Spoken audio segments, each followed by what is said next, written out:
Welcome to my channel. This is your storyteller Ananya और आप सुन रहे हो सारा और संध्या के लव स्टोरी। पिछले एपिसोड के लास्ट सीन में आप लोगों ने देखा ही था कि सारा और संध्या जो चेंजिंग रूम में है ना वहाँ पे क्लोज आ जाते हैं। देखते हैं इन लोगों की लव स्टोरी में आगे क्या क्या डिसीजन टर्न आता है। Without wasting your time let's start our series. Sandhya Sara के बहुत क्लोज आ जाती है, लाइक उसकी बाहों में, और सारा संध्या के अचानक ऐसे करने से ना बस वो उसको देखती रह जाती है। और संध्या धीरे से सारा के पास जाती है। वो खुद को रोक ही नहीं पाती है, उसके चेक्स पे एक किस कर लेती है और बोलती है कि आई एम सॉरी, बट मैं खुद को रोक ही नहीं पाई। और वो बाहर निकल जाती है। उसको बहुत ऑकवर्ड फील होता है कि वो सारा को कैसे देख ली ऐसे, उसको नहीं देखना चाहिए था, बट वो अब किसी और को बोल भी नहीं सकती, इसीलिए सारा से ना थोड़ा दूर दूर होने लगती है। तो उतने देर में ना जो विशाल है वो फिर से ढूंढने लगता है सारा को कि कहाँ है सारा, कहाँ है। बट स्टिल सारा तो चेंजिंग रूम में ना गहरी गहरी सांसें ले रही होती है। संध्या बाहर आ जाती है और उसके पापा बोलते हैं कि संध्या बेटा ये ले लो ना तुम। तो संध्या बोलती कि हाँ हाँ पापा पापा, आप चलो ना, मेन सेशन में चलते हैं। विशाल को भी ले लो, वो पहली बार ना हमारे साथ आया, तो मुझे लगता है कि उसके लिए भी कुछ खरीदारी करनी चाहिए। तो उसके पापा बोलते कि हाँ बेटा ये बात बहुत अच्छी बोली तुमने। ऐसे बोल के बोलते हैं कि विशाल बेटा चलो शॉपिंग करते हैं मेन सेशन में, ये गर्ल सेशन में क्या कर रहे हो तुम। तो बोलता है कि पापा जी चलते चलते हैं, बट सारा को तो आने दीजिए। तो संध्या बोलती कि सारा आ जाएगी ना खुद से, हाँ तुम चलो पापा के साथ शॉपिंग करने, पहली बार आई हो भाई हमारे शहर पे। तो बोलती कि तुम्हारा शहर ये थोड़ी ना है। तो बोलती कि मतलब हम पढ़ाई कर रहे हैं ना, तो यहाँ पे तुम पहली बार ही आए हो, तो हमारा भी कोई फर्ज बनता है ना तुम्हारे लिए। तो बस मैं तुमको शॉपिंग करवाना चाहता हूँ। तो विशाल सुन के तो खुश हो जाता है, भाई तीखी मिर्ची शॉपिंग करवाने वाली है। तो बोलती है हाँ हाँ बिल्कुल चलो, जो जो तुम्हारी मर्जी का है मुझे दिलवाओ। तो संध्या वहाँ पे विशाल को खींच के ले जाती है और उसके साथ उसके पापा को भी ले जाती है मेन सेशन में। मेन सेशन में ये लोग देखने लगते हैं, तो वहीं से साइड से ना जो संध्या है ना खिसक लेती है फिर से वो मेन सेशन में।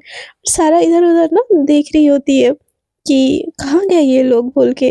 वो कपड़े पैक करवाती है, उतनी देर में ना संध्या आती, बोलती कि पैक करवा ली कपड़े। तो सारा बोलती कि हाँ तुमको कुछ लेना है। तो बोलती कि नहीं मुझे कुछ नहीं लेना, कुछ भूख लगी है तुमको खाने के लिए ला दूँ। तो संध्या को बोलती सारा नहीं, क्यों क्या हुआ। तो बोलती कि वो वो आई एम सॉरी वो। तो सारा बोलती इट्स ओके कुछ नहीं हो, इट्स ओके, तुम भी कुछ ट्राई करो ना। तो साथी बोलती है नहीं नहीं नहीं नहीं बस वो बिल करवा लेते हैं। और सारा का कप खरीद के ना वहाँ से वो लोग चले जाते हैं।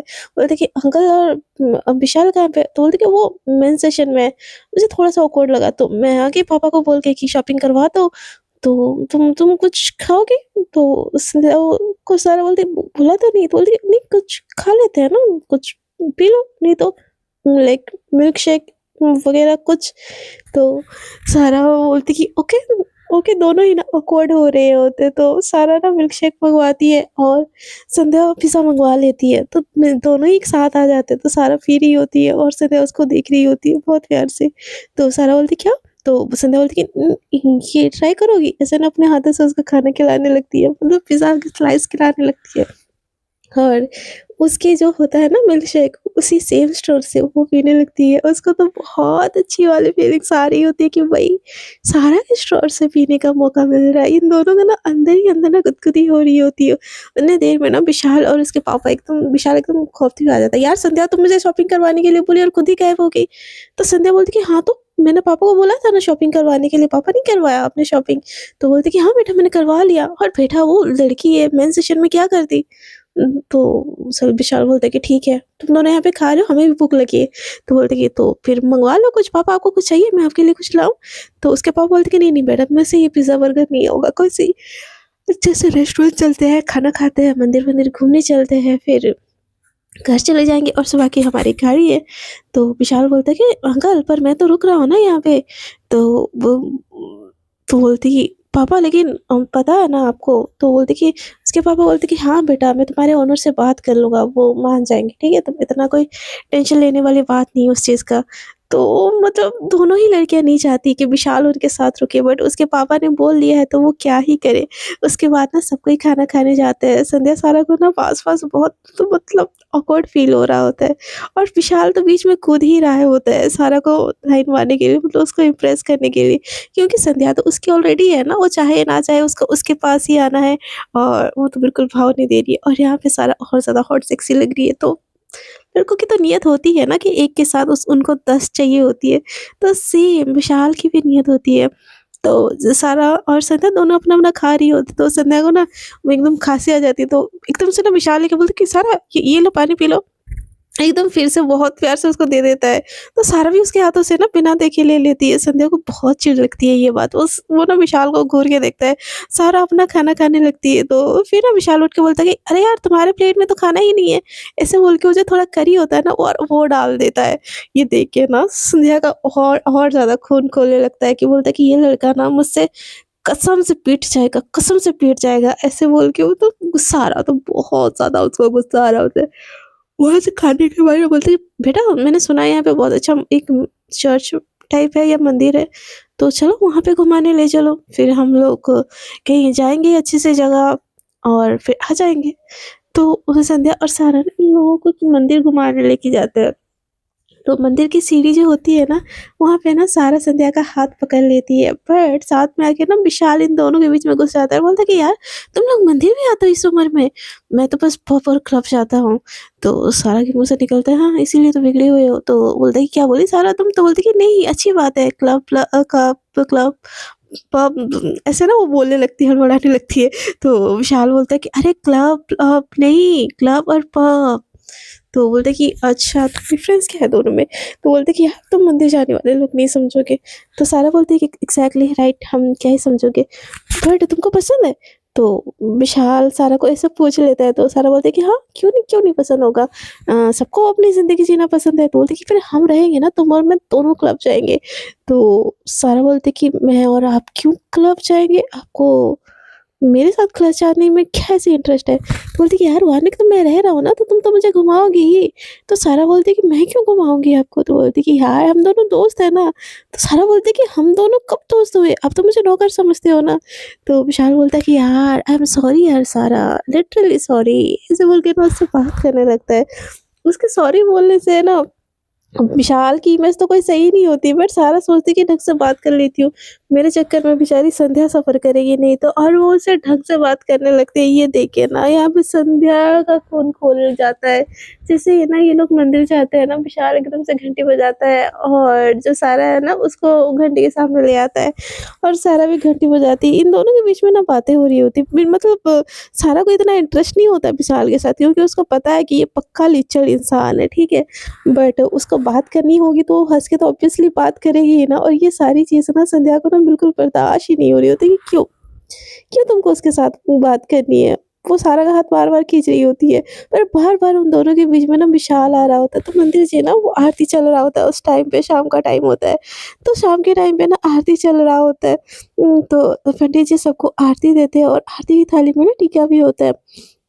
तो जो टीका होता है ना, वो भी विशाल लेके ना सारा को लगाने की कोशिश करता है।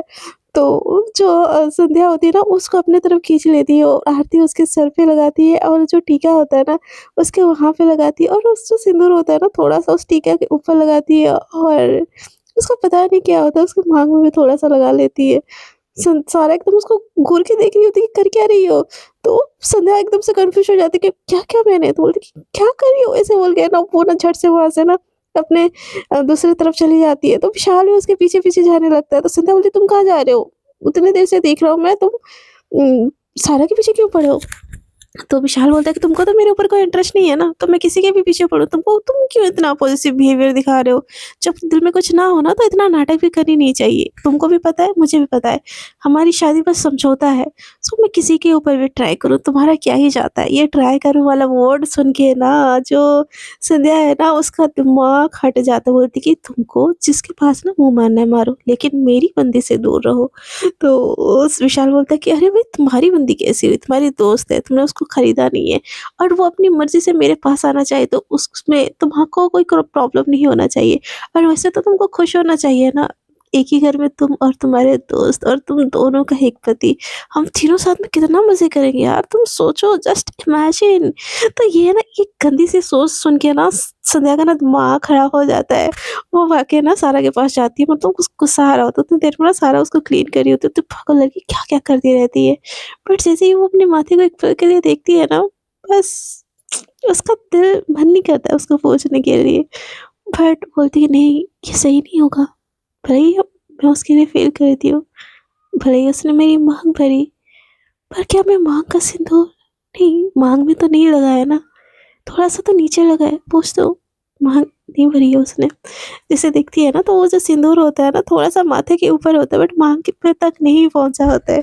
तो सारा का मन नहीं होता है, बट स्टिल वो सिंदूर ना वो पोंछ लेती है। संध्या जैसे ही आती है ना, सारा टर्न करती है, बोलती है, पागल हो क्या? तुम क्या करे जा रही हो? तो संध्या बोलती कि मैंने क्या किया? तो बोलती कि अब तुम्हारी गलती की वजह से ना मेरी माँग भर जाती। तो संध्या बोलती कि गलती मैं तो चाहती हूँ मैं अपने हाथों से तुम्हारा माँग भरूँ। तुम हाँ तो बोलो। तो सारा बोलती है पागल मत बनो, यहाँ पे अंकल है, विशाल है, सब है। तो संध्या बोलती कि मुझे कोई फ़र्क नहीं पड़ता, यहाँ पे कोई भी हो। मैं तो अभी के अभी पापा के सामने बोलने के लिए तैयार हूँ कि तुम मेरी हो और मैं बस तुम्हारी।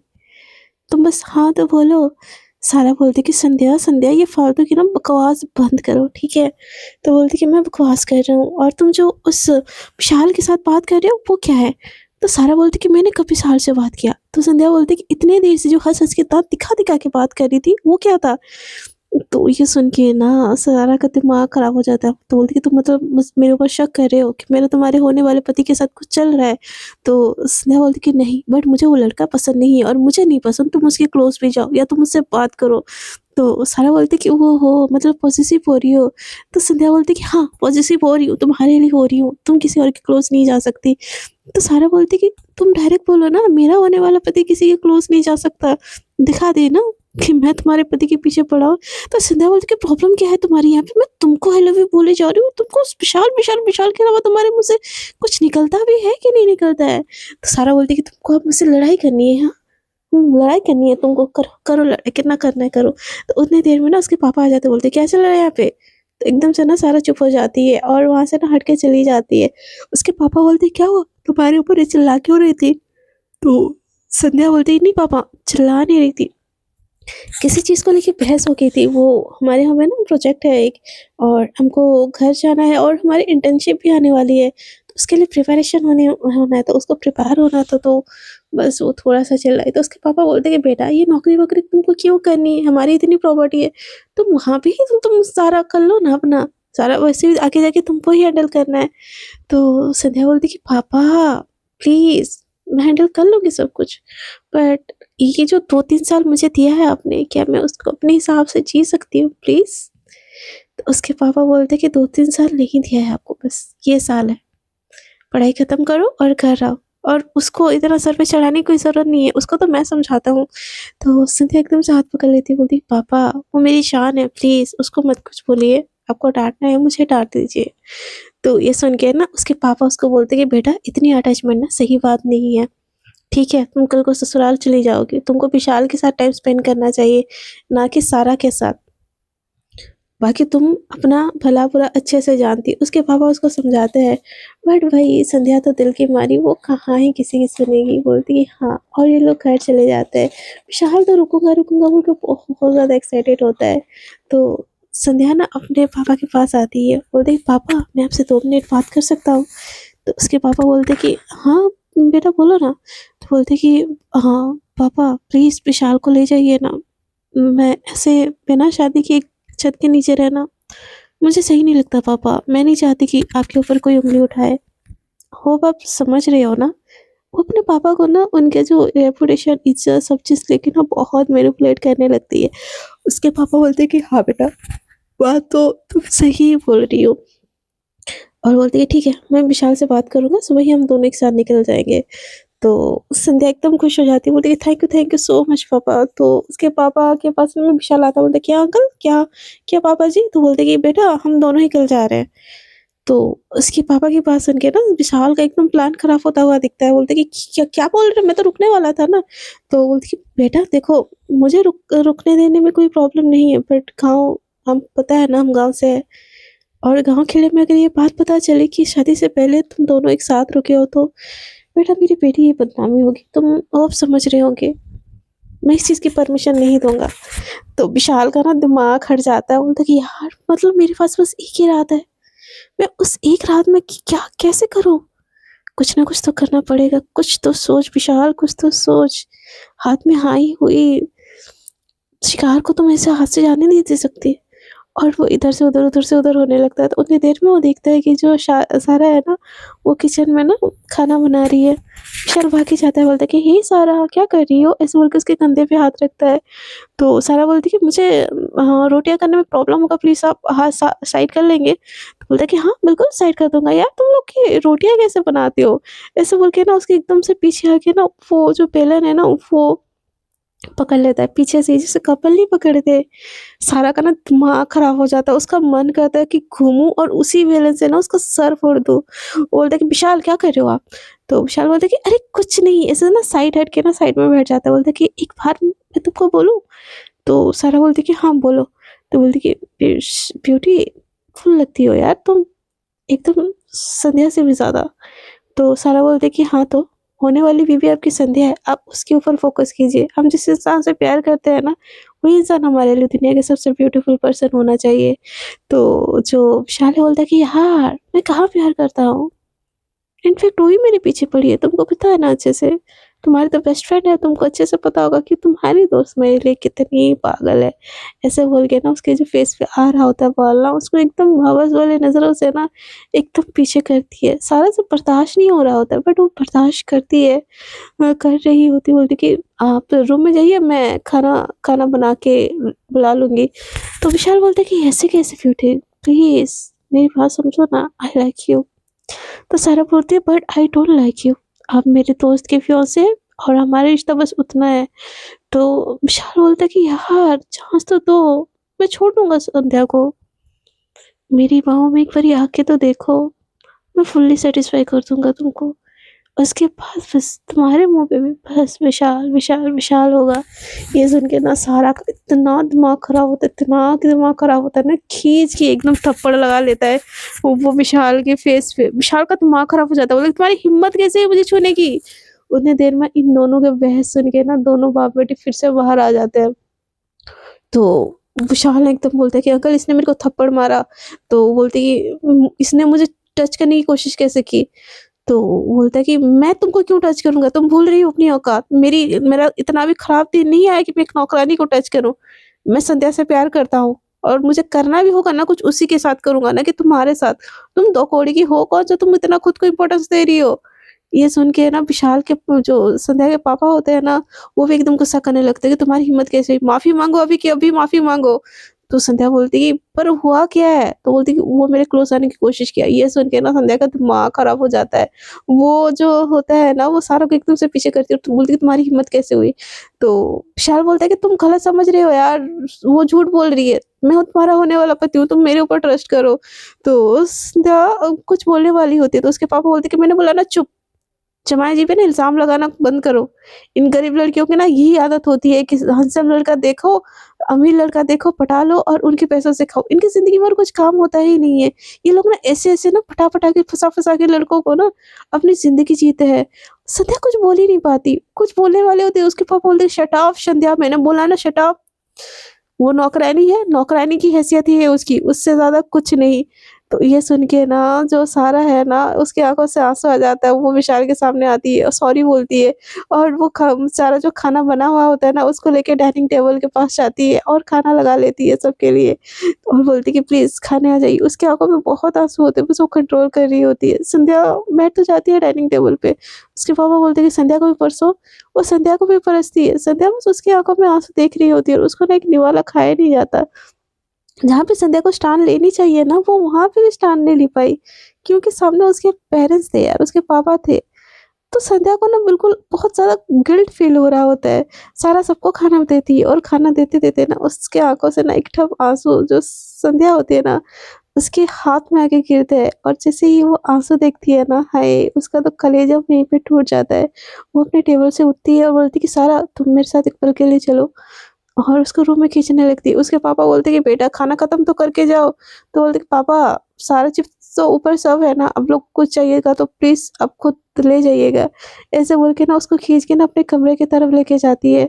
सारा के फेस पे ना बहुत, बहुत, बहुत ज़्यादा आँसू होते हैं। रूम का दरवाज़ा लॉक करती है और वो सारा के फेस को देखती है, बोलती कि हे जान प्लीज़ आप रो क्यों रहे हो?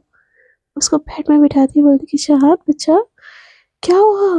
तो बोलती कि मैं बस नौकरानी हूँ और मेरी हैसियत नौकरानी की है और मैं सच बोल रही हूँ। मैं तुम्हारे होने वाले पति के ऊपर बिल्कुल हक नहीं दी। उल्टा वो बोलता है कि उसने क्या किया आपके साथ? तो सारा बोलती कि नहीं छोड़ो, बोलती कि आपने उसने क्या किया आपके साथ? तो बोलती कि तुम मेरी बातों का क्या क्यों यकीन करोगी?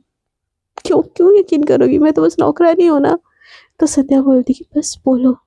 मैं भले ही पापा के सामने उसके साथ कुछ भी बुरा नहीं कर पाई, बट इतना प्रॉमिस करती हूँ कि उसकी ज़िंदगी ना नरक ना कर देना, तो मेरा नाम भी संध्या राउत नहीं।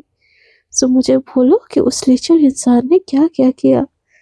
सारा बताती है कि कैसे वो सारा चीज़ एक-एक चीज़, बट सारी चीज़ें बोलते-बोलते ना उसकी आँखों में बस आँसू होते हैं और आँसू पड़ते-पड़ते ना सिसकियाँ ले रही होती है और सारा खुद को कंट्रोल नहीं कर पा रही होती है। उसकी बॉडी ना बहुत उसको गंदी लगती है क्योंकि उसको विशाल नहीं हुआ था। संध्या एकदम से ना उसको अपनी बाहों में सिमटा देती है, बोलती है, "हे जान बचा, बचा काम डाउन प्लीज़, देखो मैं हूँ, मैं तुम्हारे साथ ऑलवेज़ हूँ। चाहे हमारा रिश्ता कैसा भी हो जाए, चाहे हम दोस्ती में रहे, चाहे जैसे भी रहे, बट आई प्रॉमिस यू मैं तुमको हर चीज़ से प्रोटेक्ट करूँगी।" बट सारा है ना वो इतनी ज़्यादा सिसक रही होती है ना, वो संध्या को बस हग करके रोई जाती है।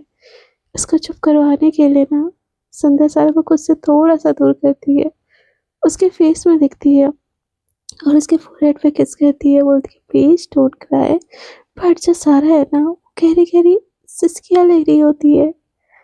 संध्या को बोलती है कि सारा I am with you baby, और उसके दोनों हाथ को पकड़ के ना दोनों हाथ को किस करती है और बोलती है कि I love you so so much और मैं तुमको लाइफ टाइम प्रोटेक्ट करूँगी।